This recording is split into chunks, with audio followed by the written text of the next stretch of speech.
जय श्री राधे कृष्णा सभी को। दोस्तों कैसे हैं आप लोग। आशा करती हूँ कि आप बहुत अच्छे होंगे, स्वस्थ होंगे, मस्त होंगे और अपने अपने काम में व्यस्त होंगे। तो आज का टॉपिक है कि महिलाओं को कितने दिनों बाद यानी कि पीरियड के कितने दिनों बाद पूजा पाठ करनी चाहिए और कितने दिनों बाद रसोई घर में जाना चाहिए, कितने दिनों बाद गृह कार्य की योग हो जाती हैं, हमें कब पूजा करनी चाहिए, कब हमें रसोई घर में जाना चाहिए, कब खाना बनाना चाहिए। ये सारी जानकारी आज मैं आपको इस वीडियो में दूंगी। आप पूरा वीडियो जरूर देखना कि मासिक धर्म के बाद हमें कितने दिनों बाद पूजा करनी चाहिए। तो बने रहिए मेरे वीडियो में।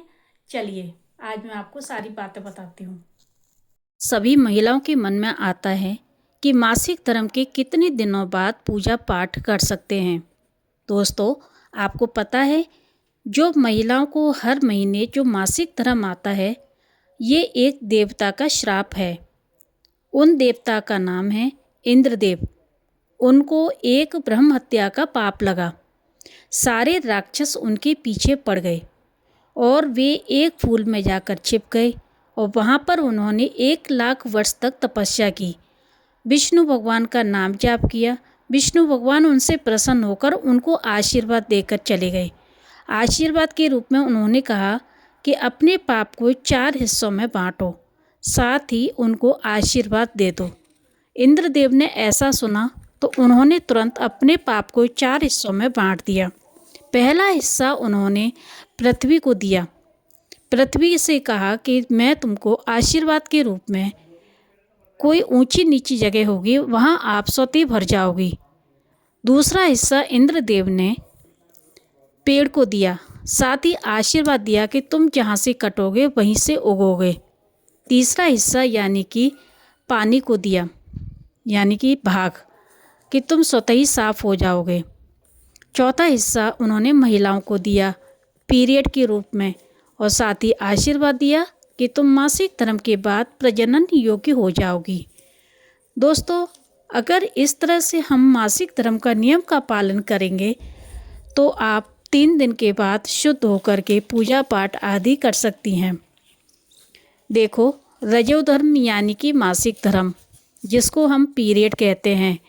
पीरियड में महिलाएं प्रथम दिन चंडालनी होती हैं, दूसरे दिन ब्रह्मघातनी होती हैं, तीसरे दिन रजकी यानी कि धोबिन होती हैं, चौथे दिन शुद्ध होती हैं, गृह कार्य के लिए योग्य हो जाती हैं। पति के गृह कार्य के लिए, पति के लिए शुद्ध हो जाती हैं। देव कार्य के लिए और पित्त कार्य के लिए वे 5वें दिन शुद्ध होती हैं। इसीलिए दोस्तों आप अगर 7 दिन से होती हैं या 5 दिन से होती हैं तो उसी हिसाब से हमें सिर धो करके पूजा करनी चाहिए। अच्छी तरह से स्नान आदि करके आप पूरी तरह से फ्री होकर पूजा पाठ कर सकती हो। दोस्तों इस तरह से आप 3 दिन तक आप कुछ नहीं कर सकती। 3 दिन के बाद ही या 7वें दिन के बाद ही आप पूजा कर सकती हो, गृह कार्य की योग हो सकती हो, मंदिर जा सकती हो और हवन यज्ञ आदि वगैरह भी कर सकती हो। तो इस तरह से अगर आप पूजा पाठ करोगी तो आपको भी कोई पाप नहीं लगेगा। अगर आप 3 दिन का नियम फॉलो करती हैं, 3 दिन तक कोई पूजा पाठ या गृह कार्य नहीं करती हैं, तो पाप से आप मुक्त रहेंगी।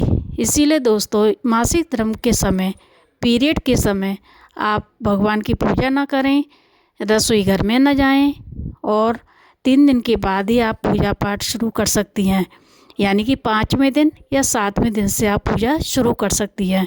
अगर आपको मेरा वीडियो अच्छा लगा हो तो इसे लाइक करें, सब्सक्राइब करें। जय श्री राधे कृष्णा।